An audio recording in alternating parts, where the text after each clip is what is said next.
My pleasure to introduce our next speaker. Again, we're going to talk about virtual supervisor trainings now. Clancy kind of started us out on that role, but said that in Oklahoma, they're going to put together supervisor trainings using their new system.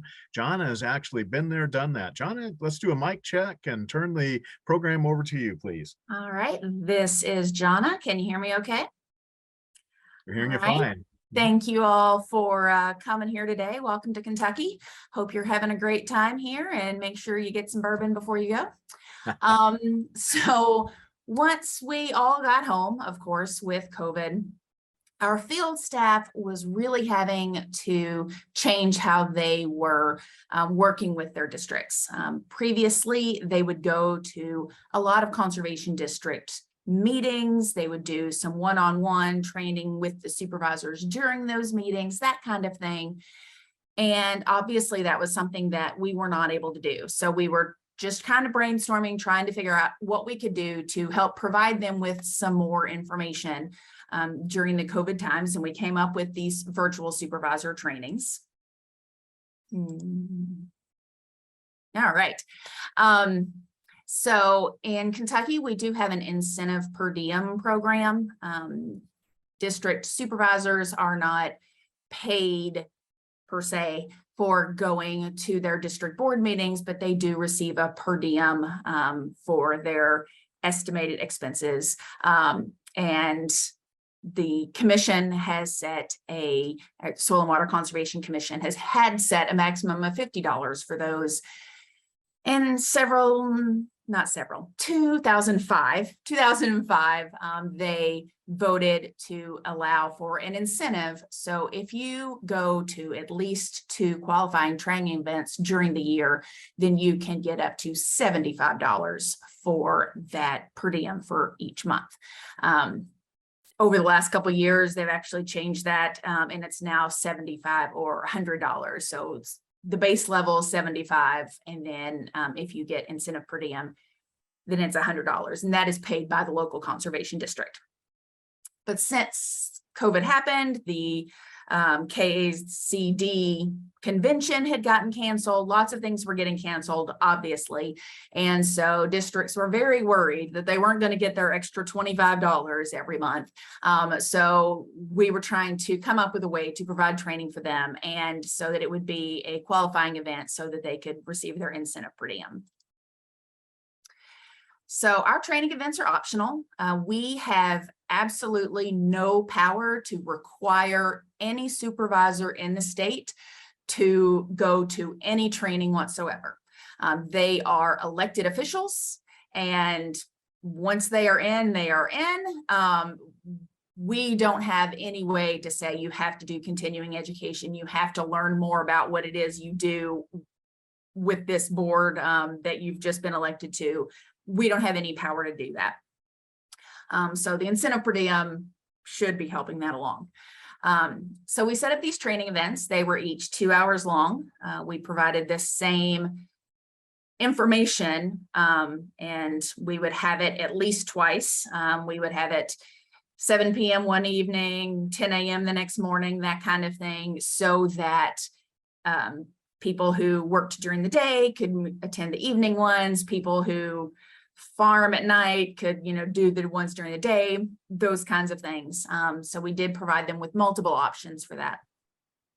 We provided our training events through Zoom. Right when we first all went home, the local division of forestry told us that they were already using Zoom for a lot of their meetings, and they had nothing but great things to say about it. So we just decided to go all in on Zoom. And so that is what we use for everything. DOC has Microsoft Teams, but most of the conservation districts don't. This way, everybody can have equal access to everything. In these trainings, we did require the supervisors to sign in in the chat box to receive credit for attending. They didn't have to sign in, but if they wanted to count it as an incentive per diem qualifying event, they did have to sign in, and we made them sign in at the end instead of the beginning, so they couldn't log in, sign in, and log back out again. They had to be there at the end of the last presentation in order to type their name in. All right, so the first session we did, fall of 2020, we really didn't know what we were doing. Every member of the field staff, we all did a short presentation, like a 10-minute long presentation. Just the field staff itself, we had all just come up with some topics, and that's what we covered. So there were some problems with that. I did not think ahead like some other people we've just heard from, and had multiple people running the system. So I was trying to talk and welcome people while also letting people in, and it was a lot. That first time we had too many speakers on too many different topics, so it was really kind of hard to get your brain where it was going, where you were talking about open meetings, and then the next thing you were talking about was a state cost share. It didn't flow very well. The version of Zoom we have, you're only allowed 100 people. So that actually was only a problem once, where we had too many people to try to log into one of the evening ones. And when that happened, we just added another day so that they could come on in. We didn't want to say, well, since you weren't the first 100 here, you don't get to come. So we just added another day so that those folks could still have that opportunity. Our biggest problem was probably that we expected too much of the supervisors, both in terms of getting online. This was in October. We'd been at home for 7 months at that point. I kind of would have assumed everyone would have asked their grandchildren at that point in time how to click a link, but clearly that was not the case. So we had quite a bit of problem with that. Also just expecting them to want to learn more about the job that they had volunteered for, of wanting them to actually get something out of the training and not just log in, sign your name in and leave, but expecting them to want to learn more about it. Those were kind of some problems, expecting them to know how to mute and unmute themselves, how to find the chat box, even when we were saying, look at the bottom of the screen right there. Do you see where it says chat? Click that. We just expected a little too much of them. So we took what we learned from that, and we had another set in the spring of 2021. Kentucky does have elections during even years, so we had new supervisors that were elected in November of 2020. So they were new starting January 1st, 2021. So in the spring, we provided 2 different tracks.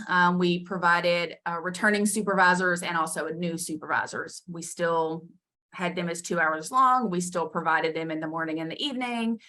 We just dedicated ourselves to our audience there. So the returning supervisors had like details about parliamentary procedure and audits and ethics and those kinds of things. While the new supervisors had more who all is in the conservation partnership, and who does state cost share, and who does equip, and who talks to who about what, and how conservation districts got started. Those kinds of things are what we did for our new supervisors, and those were very well received. So then in the fall, we of course wanted to keep that going. So this time around, we asked the district employees what they wish their supervisors knew more about. And everything kind of fell into 2 big groups.